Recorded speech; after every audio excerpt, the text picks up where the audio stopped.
The Democratic Alliance, DA, and the African National Congress, ANC, have successfully wangled control of all portfolio committee chairman seats in the KwaZulu Natal legislature, marking a momentous political move. Please kindly hit on the subscribe button as we go into the details. This comes after the MK party's surprise withdrawal, which significantly changed the balance of power in the province legislature. Taking 7 of the 10 chairperson posts, the ANC proved to be the dominating force. Among them, Dr. Ntuthuko Mahlaba has been given the crucial position of chair of chairs. Mahlaba, the ANC's treasurer and a former MEC for sport, arts, and culture, is anticipated to contribute his wealth of expertise and strategic acumen to the position. The remaining 3 chairman posts were won by KwaZulu Natal's opposition party, the DA. Their accomplishment in securing these nominations is a strategic win, guaranteeing them substantial supervision and power inside crucial parliamentary committees.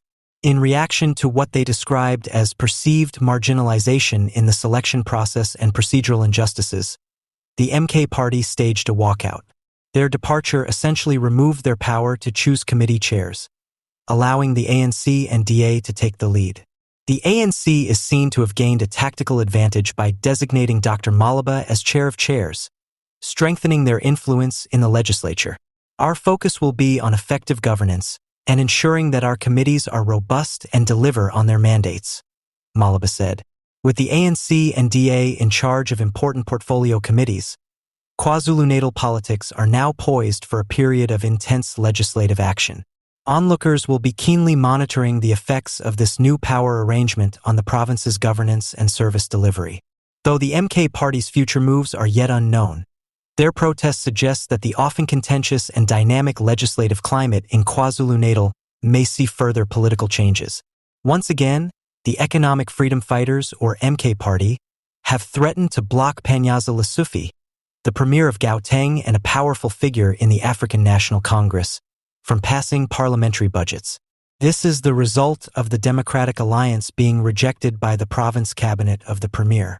He said that the Democratic Alliance and the ANC were unable to reach a consensus about seat distribution.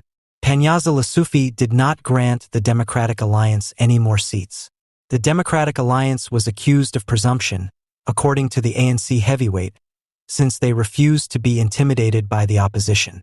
Still, his administration's choice to disregard DA will not be beneficial.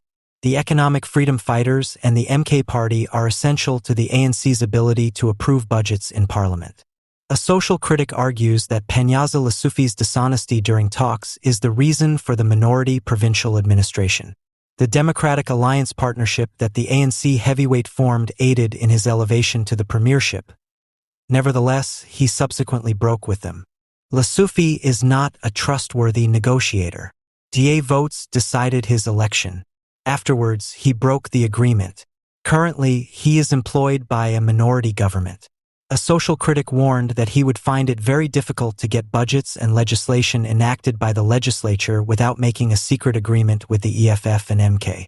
The Economic Freedom Fighters, EFF, have announced their desire to support the African National Congress, ANC-led government of Provincial Unity, GPU, marking a significant political move in the province of Gauteng. This potential collaboration represents a dramatic shift in the political landscape of the province, where the EFF's support may play a crucial role in determining the legislative agenda. According to their statements, the extreme right-wing Economic Freedom Fighters, EFF, would only support the GPU if the policies it suggests align with their own worldview. This declaration was made by the Gauteng provincial leadership of the EFF on Wednesday during a news conference. An EFF spokesperson emphasized that the party's core beliefs such as free education, nationalizing significant companies, and taking over property without compensation remain unaltered. The party's support for the GPU is conditioned on the ANC-led government enacting laws that further these objectives. Our cooperation with the GPU will be based on policy coherence. If the policies put forward by the ANC-led unity government align with our ideological stance, we are prepared to work with them, the spokesman for the EFF said. Although we are willing to support initiatives that benefit the people of Gauteng, we will not compromise on our principles. The potential cooperation between the EFF and the